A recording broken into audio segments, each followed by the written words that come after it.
श्री राम जी का नगर प्रवेश, माताओं से मिलना, राज्य ग्रहण करना तथा राम राज्य की सुव्यवस्था। शेष जी कहते हैं, अपनी राजधानी को देखकर भगवान श्री रामचंद्र को बड़ी प्रसन्नता हुई। इधर भरत ने अपने मित्र एवं सचिव सुमुख को नागरिक उत्सव का प्रबंध करने के लिए नगर के भीतर भेजा। भरत जी बोले, नगर के सब लोग शीघ्र ही श्री रघुनाथ जी के आगमन का उत्सव आरंभ करें। घर घर में सजावट की जाए, सड़कें झाड़ बुहार कर साफ की जाए और उन पर चंदन मिश्रित जल का छिड़काव करके उनके ऊपर फूल बिछा दिए जाएं। हर एक घर के आंगन में नाना प्रकार की ध्वजाएं फहराई जाएं। प्रकाश का प्रबंध हो, सर्वतोभद्र आदि चित्र अंकित किए जाएं। श्री राम का आगमन सुनकर हर्ष में भरे हुए लोग मेरे कथनानुसार नगर की शोभा बढ़ाने वाली भांति भांति की रचना करें। शेष जी कहते हैं, भरत जी के ये वचन सुनकर मंत्रवेताओं में श्रेष्ठ सुमुख ने अयोध्यापुरी को अनेक प्रकार की सजावट एवं तोरणों से सुशोभित करने के लिए उसके भीतर प्रवेश किया। नगर में जाकर उसने सब लोगों में श्री राम के आगमन महोत्सव की घोषणा करा दी। लोगों ने जब सुना कि श्री रघुनाथ जी अयोध्यापुरी के निकट आ गए हैं, तब उन्हें बड़ा हर्ष हुआ, क्योंकि वे पहले भगवान के विरह से दुखी हो अपने सुख भोग का परित्याग कर चुके थे। वैदिक ज्ञान से संपन्न पवित्र ब्राह्मण हाथों में कुश लिए, धोती और चादर से सुसज्जित हो श्री रामचंद्र जी के पास गए, जिन्होंने संग्राम भूमि में अनेकों वीरों पर विजय पाई थी। वे धनुष बाण धारण करने वाले श्रेष्ठ और सूरमा क्षत्रिय भी उनके समीप गए। धन धान्य से समृद्ध वैश्य भी सुंदर वस्त्र पहनकर महाराज श्री राम के निकट उपस्थित हुए। उस समय उनके हाथ सोने की मुद्राओं से सुशोभित हो रहे थे तथा वे शूद्र, जो ब्राह्मणों के भक्त, अपने जातीय आचार में दृढ़ता पूर्वक स्थित और धर्म कर्म का पालन करने वाले थे, अयोध्यापुरी के स्वामी श्री रामचंद्र जी के पास गए। व्यवसायी लोग जो अपने अपने कर्म में स्थित थे, वे सब भी भेंट में देने के लिए अपनी अपनी वस्तुएं लेकर महाराज श्री राम के समीप गए। इस प्रकार राजा भरत का संदेश पाकर आनंद की बाढ़ में डूबे हुए पुरुवासी नाना प्रकार के कौतुकों में प्रवृत्त होकर अपने महाराज के निकट आए। तदनंतर श्री रामचंद्र जी ने भी अपने अपने विमान पर बैठे हुए संपूर्ण देवताओं से घिरकर मनोहर रचना से सुशोभित अयोध्यापुरी में प्रवेश किया। आकाश मार्ग से विचरण करने वाले वानर भी उछलते कूदते हुए श्री रघुनाथ जी के पीछे पीछे उस उत्तम नगर में गए। उस समय उन सब की पृथक पृथक शोभा हो रही थी। कुछ दूर जाकर श्री रामचंद्र जी ने पुष्पक विमान से उतरकर शीघ्र ही श्री सीता के साथ पालकी पर सवारी की। उस समय वे अपने सहायक परिवार द्वारा चारों ओर से घिरे हुए थे। जोर जोर से बजाए जाते हुए वीणा, पणव और भैरी आदि बाजों के द्वारा उनकी बड़ी शोभा हो रही थी। सूत, मागध और बंदीजन उनकी स्तुति कर रहे थे। सब लोग कहते थे, रघुनंदन आपकी जय हो, सूर्य कुलभूषण श्री राम आपकी जय हो, देव दशरथ नंदन आपकी जय हो, जगत के स्वामी श्री रघुनाथ जी आपकी जय हो। इस प्रकार हर्ष में भरे पुरुवासियों की कल्याणमय बातें भगवान को सुनाई दे रही थी। उनके दर्शन से सब लोगों के शरीर में रोमांच हो आया था, जिससे वे बड़ी शोभा पा रहे थे। क्रमशः आगे बढ़कर भगवान की सवारी गली और चौराहों से सुशोभित नगर के प्रधान मार्ग पर जा पहुंची, जहां चंदन मिश्रित जल का छिड़काव हुआ था। सुंदर फूल तथा पल्व बिछे थे। उस समय नगर की कुछ स्त्रियां खिड़की के सामने छज्जों का सहारा लेकर भगवान की मनोहर छवि निहारती हुई आपस में बात करने लगी। पुरुवासिनी स्त्रियां बोली, सखियों, वनवासिनी भीलों की कन्याएं भी धन्य हो गई, जिन्होंने अपने नीलकमल के समान लोचनों द्वारा श्री रामचंद्र जी के मुखारविंद का मकरंद पान किया है। अपने सौभाग्य से इन कन्याओं ने महान अभ्युदय प्राप्त किया है। अरे वीरोचित तेज से युक्त श्री रघुनाथ जी के मुख की ओर तो देखो, जो कमल की सुषमा को लज्जित करने वाले सुंदर नेत्रों से सुशोभित हो रहा है। उसे देखकर धन्य हो जाओगी। अहो, ब्रह्मा आदि देवता भी जिनका दर्शन नहीं कर पाते, वे ही आज हमारी आंखों के सामने हैं। अवश्य ही हम लोग अत्यंत बड़भागिनी हैं। देखो, इनके मुख पर कैसी सुंदर मुस्कान है। मस्तक पर किरीट शोभा पा रहा है।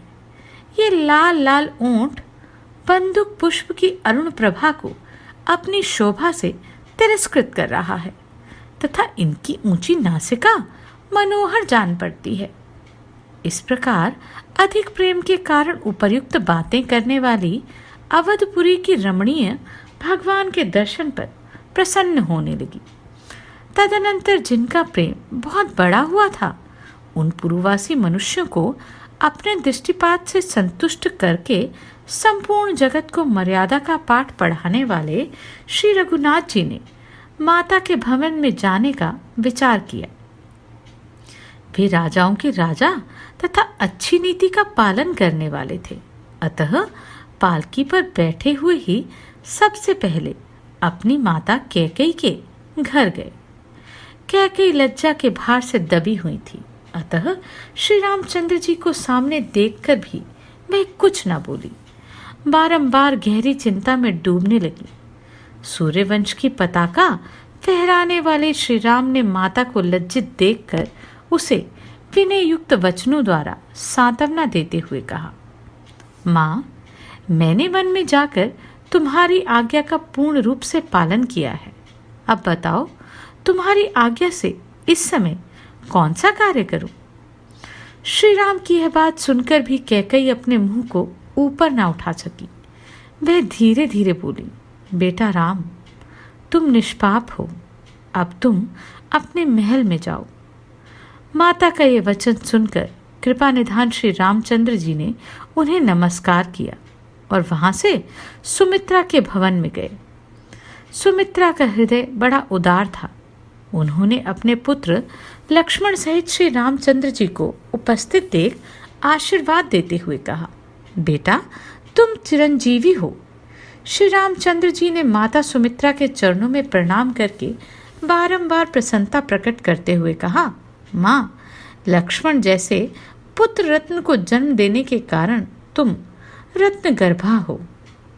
बुद्धिमान लक्ष्मण ने जिस प्रकार हमारी सेवा की है, जिस तरह इन्होंने मेरे कष्टों का निवारण किया है, वैसा कार्य और किसी ने कभी नहीं किया।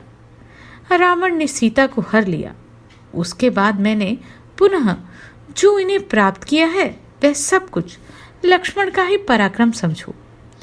यूं कहकर तथा सुमित्रा के दिए हुए आशीर्वाद को शिरोधार्य करके वे देवताओं के साथ अपनी माता कौशल्या के महल में गए।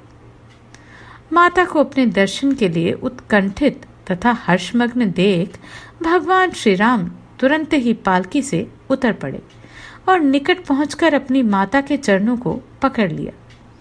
माता कौशल्या का हृदय बेटे का मुंह देखने के लिए उत्कंठा से विवल हो रहा था। उन्होंने अपने राम को बारंबार हृदय से लगाया और बहुत प्रसन्न हुई।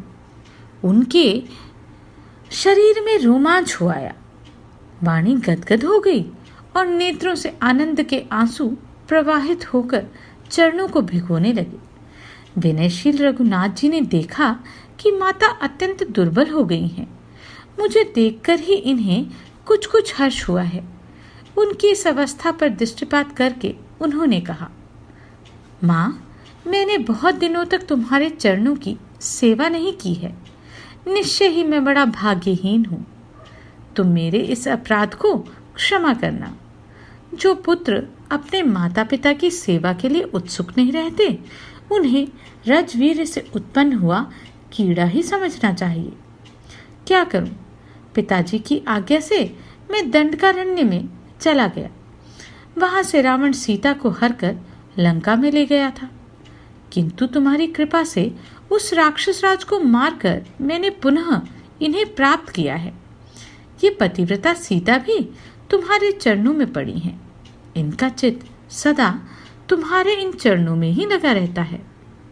श्री रामचंद्र जी की बात सुनकर माता कौशल्या ने अपने पैरों पर पड़ी हुई पतिव्रता बहू सीता को आशीर्वाद देते हुए कहा, मानिनी सीते, तुम चिरकाल तक अपने पति की जीवन संगिनी बनी रहो।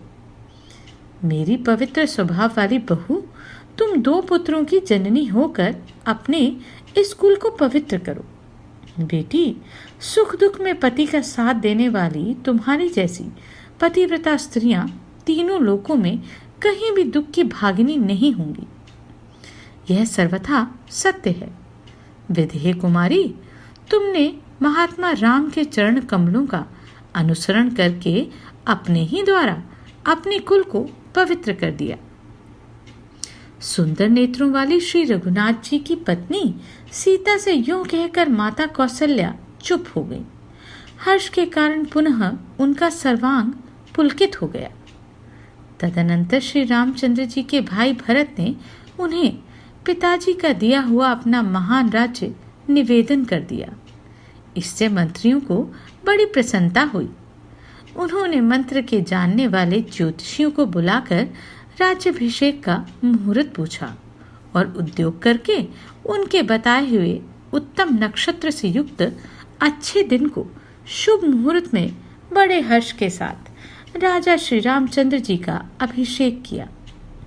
सुंदर व्याघ्र चर्म के ऊपर 7 दीपों से युक्त पृथ्वी का मानचित्र बनाकर राजाधिराज महाराज श्री राम उस पर विराजमान हुए। उसी दिन से साधु पुरुषों के हृदय में आनंद छा गया। सभी स्त्रियां पति के प्रति भक्ति रखती हुई पतिव्रत धर्म के पालन में संलग्न हो गई। संसार के मनुष्य कभी मन से भी पाप का आचरण नहीं करते थे।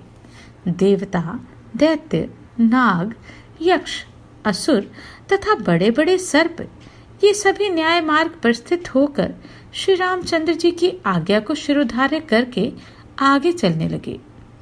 सभी परोपकार में लगे रहते थे।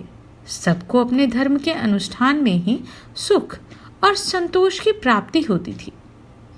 विद्या से ही सबका विनोद होता था। दिन रात शुभ कर्मों पर ही सबकी दृष्टि रहती थी। श्री राम के राज्य में चोरों की तो कहीं चर्चा ही नहीं थी। जोर से चलने वाली हवा भी राह चलते हुए पथिकों के सूक्ष्म से सूक्ष्म वस्त्र को भी नहीं उड़ाती थी। कृपा निधान श्री रामचंद्र जी का स्वभाव बड़ा दयालु था। वे याचकों के लिए कुबेर थे।